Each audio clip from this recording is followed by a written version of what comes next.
My name is Stephen Colbert, and I am an American citizen. It is an honor and a privilege to be here today. Congresswoman Lofgren asked me to share my vast experience spending one day as a migrant farm worker. I am happy to use my celebrity to draw attention to this important, complicated issue, and I certainly hope that my star power can bump this hearing all the way up to C-SPAN 1. As we've heard this morning, America's farms are presently far too dependent on immigrant labor to pick our fruits and vegetables. Now, the obvious answer is for all of us to stop eating fruits and vegetables. And if you look at the recent obesity statistics, you'll see that many Americans have already started. Unfortunately, my gastroenterologist, Dr. Eichler, has informed me in no uncertain terms that they are a necessary source of roughage. As evidence, I would like to submit a video of my colonoscopy into the congressional record. Now, we all know there is a long tradition of great nations importing foreign workers to do their farm work. After all, it was the ancient Israelites who built the first food pyramids. But this is America. I don't want a tomato picked by a Mexican. I want it picked by an American, then sliced by a Guatemalan and served by a Venezuelan in a spa where a Chilean gives me a Brazilian. Because my great-grandfather did not travel across 4,000 miles of the Atlantic Ocean to see this country overrun by immigrants. He did it because he killed a man back in Ireland. That's the rumor. I don't know if that's true. I'd like to have that stricken from the record. So we do not want immigrants doing this labor. And I agree with Congressman King. We must secure our borders. Of course, I'm sure Arturo Rodriguez is saying, who then would pick our crop, Stephen? First of all, Arturo, don't interrupt me when I'm talking. That's rude. Second, I reject this idea that farm work is among the semi-mythical jobs that Americans won't do. Really? No Americans. I did.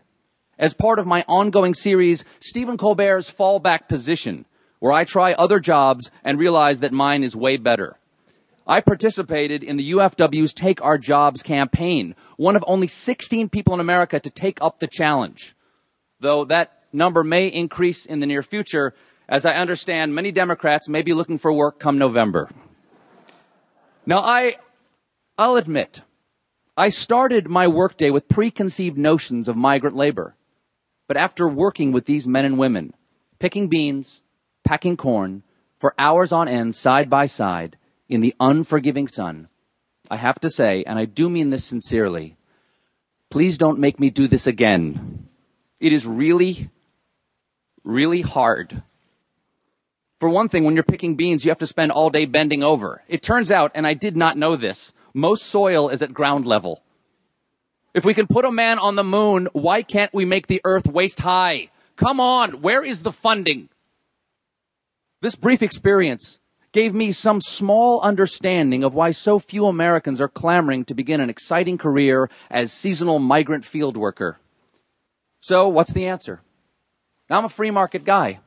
Normally, I would leave this to the invisible hand of the market, but the invisible hand of the market has already moved over 84,000 acres of production and over 22,000 farm jobs to Mexico, and shut down over 1 million acres of U.S. farmland due to lack of available labor. Because apparently, even the invisible hand doesn't want to pick beans. Now, I'm not a fan of the government doing anything. But I've got to ask, why isn't the government doing anything? Maybe this ag jobs bill would help. I don't know. Like most members of Congress, I haven't read it. But maybe we could offer more visas to the immigrants who, let's face it, will probably be doing these jobs anyway. And this improved legal status might allow immigrants recourse if they're abused. And it just stands to reason to me that if your coworker can't be exploited, then you're less likely to be exploited yourself. And that itself might improve pay and working conditions on these farms, and eventually Americans may consider taking these jobs again.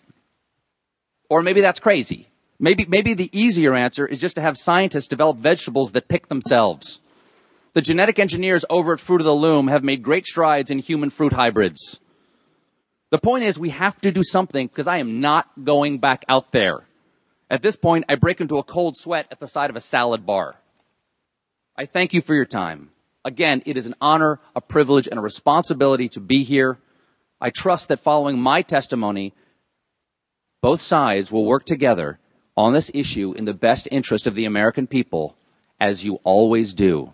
I'm now prepared to take your questions and or pose for pictures with your grandchildren.